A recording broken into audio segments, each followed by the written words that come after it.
Hello दोस्तों, देव TV में आपका स्वागत है। आज मैं आपको महाभारत की एक रोचक कहानी के बारे में बताऊंगा। आपको मेरा वीडियो पसंद आए तो लाइक करें और मेरे चैनल को सब्सक्राइब करें। आखिर कैसे गांधारी को 100 पुत्रों को जन्म दिया। महाभारत ग्रंथ में हमें अनेकों किरदार के बारे में पढ़ा है और इन किरदारों के संदर्भ में अनेकों प्रचलित कथाओं के बारे में सुना भी है। साधारणतः महाभारत का जिक्र होने पर सबसे पहले जिनका स्मरण होता है वो है पांडव तथा कौरव। कुंती पुत्र पांडव के बारे में तो सभी ने सुना होगा कि कैसे कुंती द्वारा 5 पुत्रों का जन्म हुआ, लेकिन कौरव के जन्म की कहानी तथा उसके रहस्य को कम ही लोग जानते होंगे। जहां कुंती के 5 पुत्र हुए वहीं गांधारी के 100 पुत्र और एक पुत्री हुई। ये बात काफी अचंभित करने वाली है कि कैसे गांधारी ने 101 संतानों को जन्म दिया। महाभारत में कर्म की, धर्म की, श्राप तथा वरदान की अपनी अहम भूमिका रही है। हमें महाभारत में ऐसी अनेकों घटनाओं का वर्णन मिलता है जिसके पीछे किसी न किसी अभिशाप या वरदान की विशेष भूमिका रही है। ऐसे ही एक वरदान की कहानी कौरव के जन्म के साथ भी जुड़ी हुई है। यह अवश्य ही किसी वरदान का ही चमत्कार था अथवा वरदान का ही फल था कि गांधारी ने एक साथ 100 पुत्रों को जन्म दिया। गांधारी के पिता गांधार नरेश सुबल ने अपनी पुत्री का विवाह हस्तिनापुर के महाराज धृतराष्ट्र से तय किया। धृतराष्ट्र जन्म से नेत्रहीन थे, किंतु जब गांधारी को यह बात ज्ञात हुई कि जिससे उसका विवाह होने जा रहा है वह नेत्रहीन है, तो गांधारी ने पतिव्रता धर्म निभाते हुए अपनी आंखों पर भी पट्टी बांध ली और आजीवन अपने पति की भ्रांति नेत्रहीन रहने का निर्णय लिया। धृतराष्ट्र और गांधारी का दाम्पत्य जीवन बड़ी कुशलता से बीत रहा था। इसी बीच एक बार महर्षि वेदव्यास हस्तिनापुर आए। गांधारी ने उनका बड़ा ही खुशी से खूब आदर सत्कार किया। गांधारी के सेवा भाव से अत्यंत प्रसन्न होकर महर्षि वेदव्यास ने गांधारी को एक वरदान मांगने को कहा। उस समय गांधारी ने अपने पति धृतराष्ट्र के ही समान 100 बलशाली पुत्रों का आशीर्वाद महर्षि वेदव्यास से मांगा लिया। महर्षि ने भी उनको इसका आशीर्वाद दे दिया और वापस लौट गए। कुछ समय बीतने के पश्चात गांधारी गर्भवती हुई।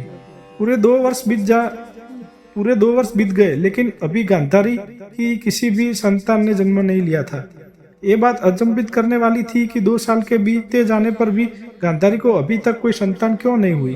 गांधारी भी चिंतित हो उठी थी कि साधारण से इतना अधिक समय बीत जाने पर भी उनकी संतान अभी तक गर्भ में ही कैसे है। इसी तरह के कई प्रश्न गांधारी के मन में जन्म ले रहे थे, लेकिन इसका कोई भी हल दिखाई नहीं दे रहा था। गांधारी बस इसी सोच में डूबती रही और इसलिए कभी कभी उसे क्रोध भी आता कि आखिर कब तक उसकी संतान उसकी गर्भ में इसी तरह रहेगी।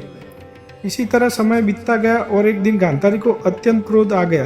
क्रोध के आक्रोश में आकर गांधारी अपने पेट में जोर जोर से मुक्के मारने लगी, जिसकी वजह से उसका गर्भ गिर गया और उसमें से लोहे के समान एक मांस का पिंड निकला।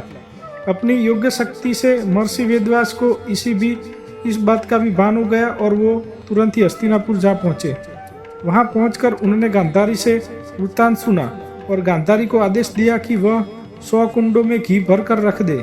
गांधारी ने ठीक वैसा किया और उनके आदेश अनुसार 100 कुंडों में घी भर कर रख दिए। ऐसा करने के पश्चात महर्षि ने गांधारी को उसी गर्भ से निकले उस मांस के टुकड़े पर जल छिड़कने को कहा। जब गांधारी ने उस पर जल छिड़का तो उस मांस के एक पिंड के 100 टुकड़े हो गए।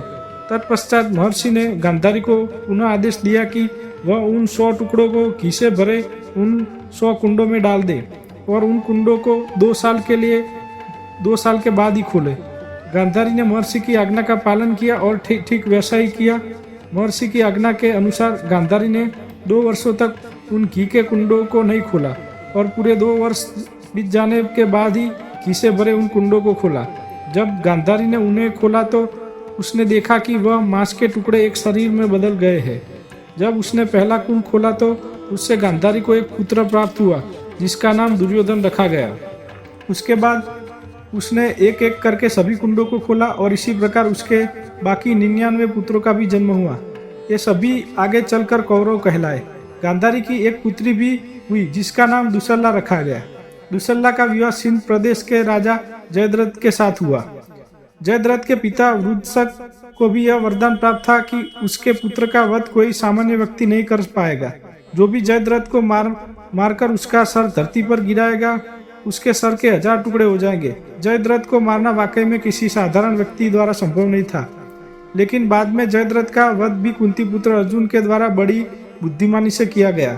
कहा जाता है कि दुर्योधन के जन्म के पश्चात ऋषि मुनियों ने भविष्यवाणी की थी वह आगे चलकर कुल के लिए विनाश का कारण बनेगा। इसलिए धृतराष्ट्र और गांधारी को अपने पुत्र का त्याग करने का होगा, अर्थात उसका बलिदान देना होगा। परंतु पुत्र मोह के कारण वो ऐसा नहीं कर पाए।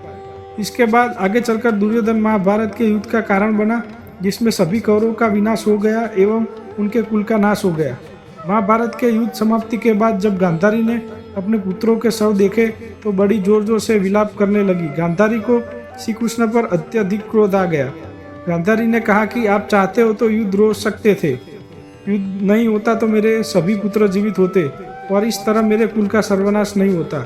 इसी क्रोध में आक्रोश में आकर गांधारी ने श्री कृष्ण को श्राप भी दे डाला कि आज से ठीक 36 वर्षों बाद वह भी अपने परिवार अपने कुल के सदस्यों को खो देंगे और ठीक इसी तरह उनके कुल का भी सर्वनाश हो जाएगा।